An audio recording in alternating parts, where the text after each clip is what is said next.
Hi, everyone. In this lesson, you will be learning several basic expressions when talking to native Spanish speakers. As you know, sometimes for foreigners who are learning another language, who are learning a new language, they struggle a lot because sometimes you cannot understand native speakers because they speak too fast. Specifically in Spanish, people say that this is one of the fastest languages in the world. They say that we Spanish speakers speak very, very fast.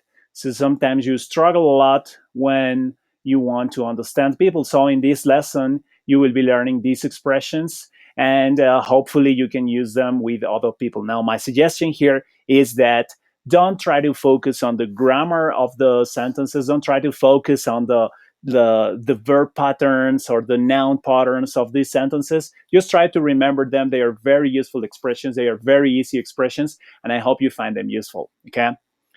Uh, my name is Daniel. As you know, I'm a Spanish tutor, and this is today's topic.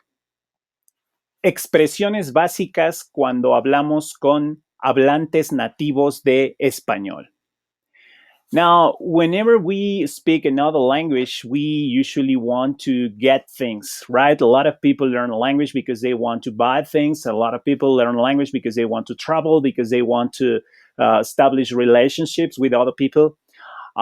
So, in all languages, I think there are some really, really basic expressions that we need to master when you want to get things. Okay. Remember, communication is a process. It's more or less. I like to see communication as a form of negotiation, right? So we are always negotiating things, and that's why the first words, the first phrases that we're learning here are the magical phrases. Okay, these magical phrases are, of course, please, thank you, and sorry or excuse me. So number one would be por favor. Por favor. That's the word for please. We say por favor. Por favor, ¿puedes venir? Please, can you come here? Por favor. Gracias. Gracias. Gracias, you say. Thank you. Thank you very much. There is one variation of this one where you say thank you very much. You say muchas gracias. Hey, muchas gracias. And then we say disculpa. You can also say perdón. So one more time, I say disculpa, perdón. Those are the words for excuse me or sorry. So we say whenever you want to ask a question, you can say disculpa, where's the bathroom, right? ¿Dónde está el baño? Or you say perdón, how much? How much is this? You say ¿cuánto cuesta? So again, we say disculpa and perdón.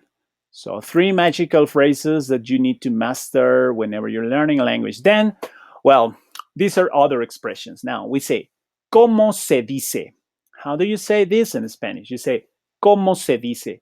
Maybe you don't know a word, you don't know the word, but you're talking to someone, so you say, ¿cómo se dice? For example, ¿cómo se dice table en español? ¿Cómo se dice bus station en español? ¿Cómo se dice? Etcétera, etcétera. Very useful one. You say, ¿qué es esto?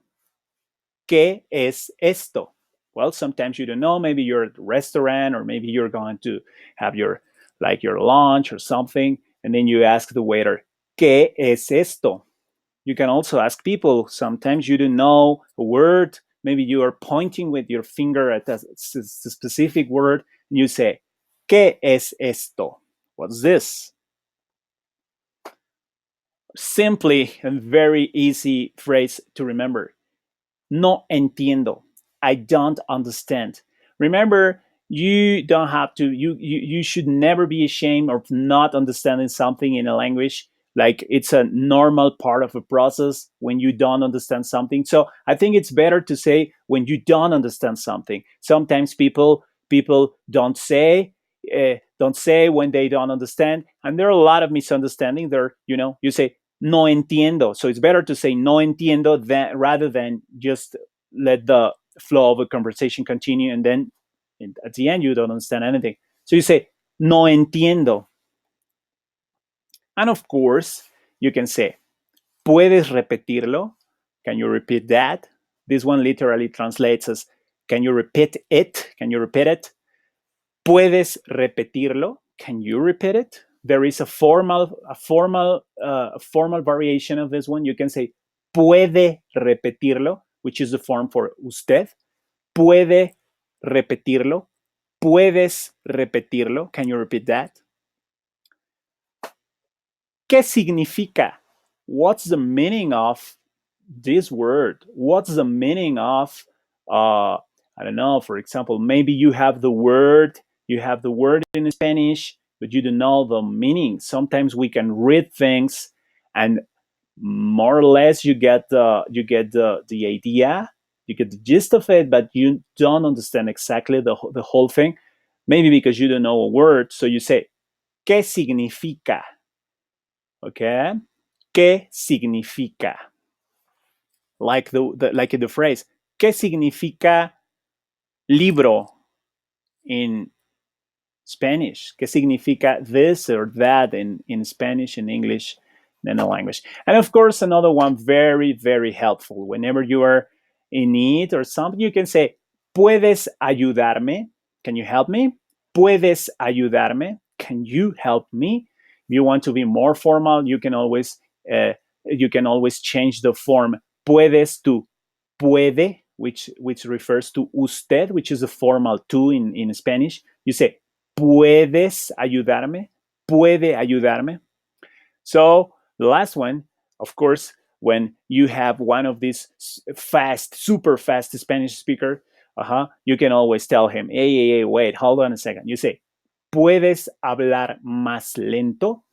One more time, slower. We say, ¿puedes hablar más lento? Hey, wait a moment. ¿Puedes hablar más lento? Okay. So these were the basic expressions when talking to native Spanish speakers. I hope you find them useful.